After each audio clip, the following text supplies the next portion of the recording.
Next class, let's look at how to find a p-value given a test statistic. So notice here that our claim, again, this is an alternate hypothesis when we're given a claim of greater than or less than or not equal to.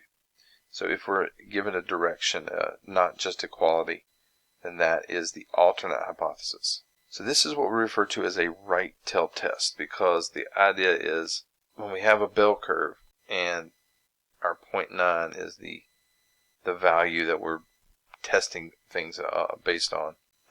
For p to be greater than 0.9, we would think, if we think it's greater, then that means, again, this is a number line, right? This on the bottom, this is a number line. If we think it's greater than 0.9, we think it's going to be to the right of it.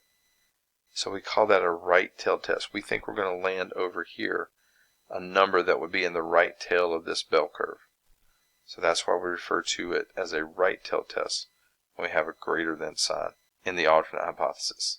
Now to find the p-value, all we're doing is finding the probability of that number that we saw in the z distribution. This is z distribution.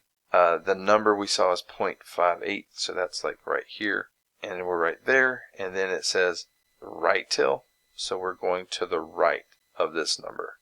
So we would shade in this direction, and that's what we're finding, the probability of that.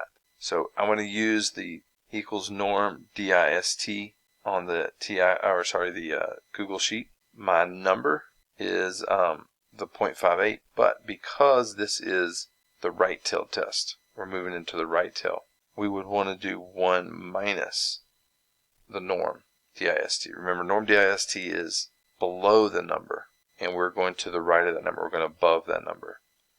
So norm 1 minus norm dist 0.58. Alright, standard normal, so the mean is 0. Standard deviation is 1. And don't forget, comma 1 for cumulative. There is my probability. Again, it wants, 3 places here, so I'm going to round it down to 3. So 0.281. Alright, so there's the p-value in a right-tailed test, how we get it. 1 minus normal dist for the right-tailed test. Alright, then what do we do based on that? So the p-value is what we use to compare to alpha. And if the p-value is less than alpha, then we reject. But if the p-value is greater than or equal to alpha, we fail to reject. And our p-value, 0.281, is greater than alpha, so we do fail to reject. So it's either A or C.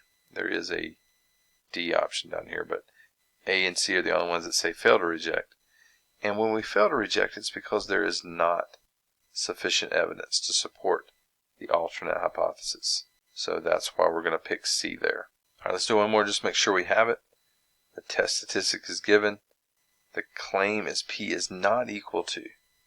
Right, so because it's not equal to, direction is not implied. So this is going to be a two-tailed test. Right, left tail would mean if this said less than. Right tail would be if it's greater than. But because it's not equal to, that is what we refer to as a two-tailed test. We could be above or below the 0.869 and still reject the claim. Alright, so when we have a two-tailed test, we have to do something a little bit different. We're going to find the likelihood that we're in the tail where this falls. So again, in a z distribution, the mean is 0. So 2.72 would be way up here in the right tail, so we can find that probability.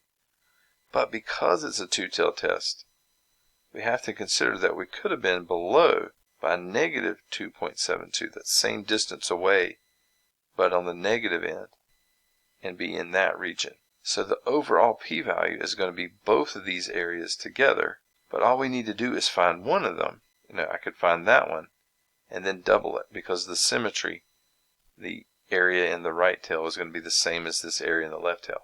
This is the easier one to find in a two-tailed test because of the way normal dist works. But you could just easily find this one and double it. Just either one. Find one of the two shaded regions and then double it.